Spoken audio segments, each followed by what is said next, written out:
juncture, the distinguished gentleman from San Juan, our Deputy Majority Leader, Senator J.V. Ejercito, is seeking the floor to deliver his privileged speech. I move that he be recognized, Mr. President. Any objection? Hearing none, the Honorable Ejercito is recognized. You may proceed, sir. Maraming salamat, Naginong Pangulo. Magandang hapon at pagpalayang araw po sa ating lahat.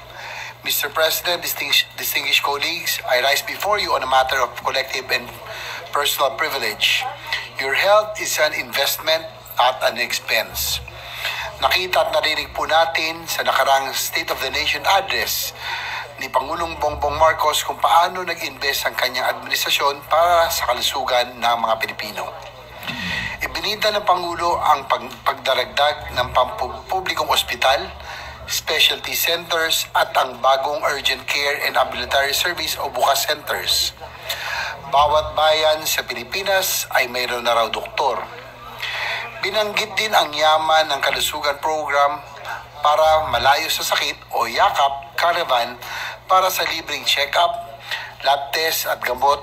Isa-isa na rin diniklara ng Pangulo ang pinataas at pinagandang benepisyo ng PhilHealth. Ngunit ang pinagkapinalakpakan ng lahat ang pagbibigay diin ng Pangulo sa zero balance billing. Ibig sabihin wala nang babayaran sa ospital ang ating mga kababayan kapag sila ay magpapagamot. Mr. President, lahat ng binanggit ng Pangulo ay pagpapatupad sa Universal Healthcare Act o UHC. Maraming nagdududa kung kaya po ba natin maimplementa ang mga probisyon ng UHC, lalo na ang zero balance billing. Sa loob ng halos magka-6 na taong implementasyon, napatunayan naman po na kung bibigyan prioridad ang pagpapatupad ng UHC ay kaya naman. Kaya po natin ibigay ang serbisyong pangkalusugan ng hindi kailangan pumunot sa bulsa ng mga pasyente. Kaya po natin sila mapagamot at makatanggap ng zero hospital bill. Kaya po nila makalabas ng ospital na walang binabayaran. Halimbawa na nga po ang mga ospital sa probinsya ng Quezon, Bataan, Zamboanga, Sibugay at Pampanga. Mahigpit po nila pinatutupad ang probisyon ng UHC na kung ikaw ay makonfine sa basic accommodation o ward ng ospital, walang kailangan bayaran ang pasyente. Sa kabila ng mga pangako ng UHC at pagpapahalaga ng Pangulo sa kalusugan ng bawat Pilipino, ilang buwan pa lamang ang nakaraan nang punahin natin ang tila napakaliit lamang na porsyento at halos hindi maramdaman na tulong ng PhilHealth sa pagbabayad ng hospital bills ng ating mga kababayan. Magkano na po ba ang medical out-of-pocket expense ng bawat Pilipino? Kasama sa pagbabantay natin sa PhilHealth, patuloy din po ang pag-iikot at pagbisita natin sa mga pampublikong ospital. Nakita ko mismo ang kalagayan ng ating mga ospital. May mga ospital po tayong napuntahan na maganda ang pasilidad, halos kompleto na sa gamit, mas marami na ang hospital beds. Kaya lang, Mr. President, sa kasamaang palad, mayroon pa rin tayong mga ospital na puno, siksikan, umaapaw kahit sa labas ng mga ward, tumutulo ang mabubong, binabaha. Paano naman gagaling ang mga may sakit dito, Mr. President? Sa bahagi naman po ng Department of Health, ikinababahala ko ang pagtatanggal sa mga opisyal at empleyado na may institutional knowledge o memory. Sino na po kaya ang maatasan sa DOH na magpapatupad ng Universal Healthcare Act kung inalis na sa pwesto ang mga tumulong sa atin na magbalangkas sa batas na ito? Ano po kaya ang dahilan kung bakit sinibak sa pwesto ang mga ekspertong may alam sa kalusugan? Maapektuhan po kaya ang pag-implementa natin ng UHC? Nagpayag ako ng panawagan na panahon na para i-review, magkaroon ng komprehensibong pag-aaral at pagsusuri kung naipatutupad nga ba ng tama ang mga prohibisyon ng UAC. Kung naipatupad ng tama, nasa na ba tayo sa implementasyon ng UAC? Gaano pa ba tayo kalayo para makamit ang mga layunin ng UAC? Dapat sana, Mr. President, ay nararamdaman na ng bawat Pilipino sa ngayon na nandyan ang gobyerno sa pamamagitan ng PhilHealth sa tuwing sila'y pagkakasakit. Iminungkahi ko rin po sa ating chairman ng Senate Committee on Health and Demography na kailangan na natin i-convene o i-constitute ang Joint Congressional Oversight Committee para matutukan ang implementasyon ng UAC. Mr. President, the Universal Healthcare Act is a health reform law, the realization and embodiment of our government's care towards our people. Ours is a healthcare system that is complex, fragmented, and multifaceted. There are many issues to be addressed, a lot of pieces to be put together, and several views to be recognized. Fortunately, the UAC does not distinguish the rich from the poor, privately insured or not. Every Filipino is automatically a member of PhilHealth and is entitled to its benefits. In times of dire financial constraints, PhilHealth can help supplement the hospital bill payments of those insured. For those not privately insured, this is the relief from medical expenses. There are countless recurring stories of families spending their life's worth on savings on hospitalization. It is a financial catastrophe. Dating may kaya, middle class, ngunit nung nakaranas sa pagkakasakit sa pamilya, naghirap, nagkabaon-baon sa utang. Dating may sariling bahay, kotse na ibenta lahat dahil sa pagkakasakit. We do not want this to happen again and again.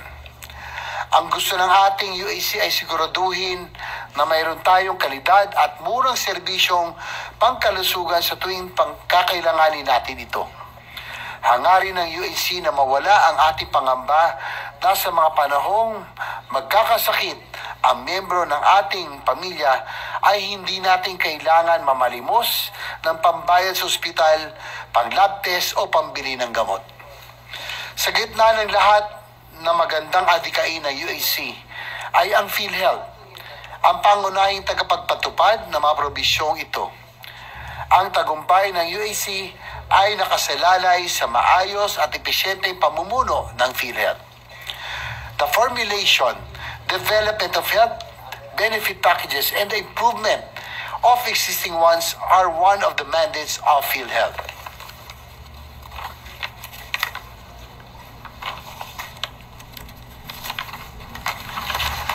Ang totoo ay wala naman siguro may gusto na mag-avail ng kahit anong mang package mula sa PhilHealth dahil mangangahulugan nito na pagkakaroon ng karamdaman. Pero nakakadagdag sa kapanatagan ng ating mga kababayan na kung sakaling dumating ang sandali ng pangangailangan, mayroong tayong PhilHealth na matatakbuhan. More than a risk-sharing mechanism, the Universal Healthcare Act is a life-saving program. Ating pong napakinggan sa sona ng Pangulo ang kanyang pagbibigay pansin at pagiging partikular sa mga isyong pangkalusugan.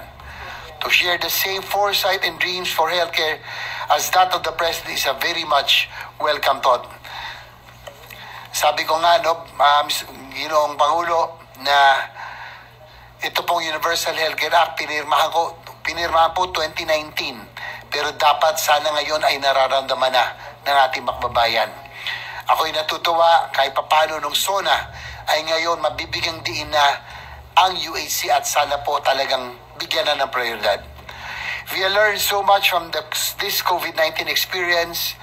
From these lessons, we shall move forward and recover as a people that has a new profound awareness of the importance of healthcare. The COVID-19 pandemic and now looming threat of infectious diseases has proven that the enactment of the Universal Healthcare Act was correct all along. Ngunit tila malayo-layo pa ang ating lalakbayin para tuluyang marating ang pinapangarap nating buong katuparan ng Universal Healthcare. Pagamat may kasabihan tayo na good things happen to those who wait. Naniniwala tayo na hindi kailanman dapat pinaghihintay ang ating mga kababayan, lalo na sa usapin ng pangkalusugan. Yes, it is a 10-year program, but it requires our focus and attention through oversight. Let us consider COVID-19 as a speed bump that incidentally slowed down the furtherance and maximization of the full potential of UHC. But like any other trials that get in our way, we move past it, whether over, below, or through it as a nation. At this point in time, the path towards a more people-centric and progressive healthcare system has once again reached a crossroad. We must choose to continue traversing the path that leads us to the fulfillment of the noble objectives of the Universal Healthcare Act. It is true that health is wealth, but only if we fund it. We should invest more in our people's health. A healthy population would mean a healthy workforce, hence a healthy economy. So muling pagpapaalala ni PBBM na zero billing na ang ating government hospitals. Nakatitiyak tayo na magbibigay ito ng hindi lamang dagdag na kumpiyansa, kundi bagong pag-asa, bagong Pilipinas. Dadagsain ang ating ospital at mangangailangan tayo ng pondo para matugunan ang pangangailangan ng ating mga kababayan. Kaya naman, Mr. President, kung ipinakita ng Pangulo ang naging investment ng kanyang administrasyon para sa health, sana po ay may pakita rin natin dito sa Kongreso na tayo ay willing mag-invest para sa health, para sa ating mga kababayang Pilipino.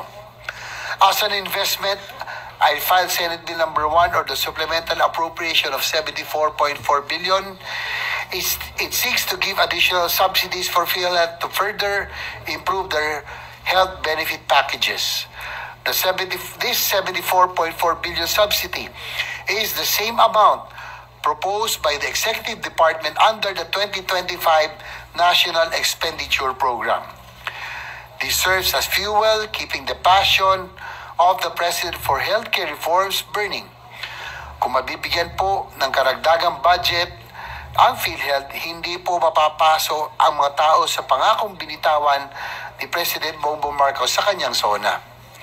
I am hoping that the House of Representatives will pass a supplemental appropriation bill swiftly and the Senate will do its part without delay. Tulungan po natin ang Pangulo na hindi mapahiya. Ipasa po natin ang supplemental budget para sa PhilHealth. So today, my dear colleagues, I humbly appeal to you, let us continue to generously fund the universal health care. Let us continue to invest in a healthy relationship with our people.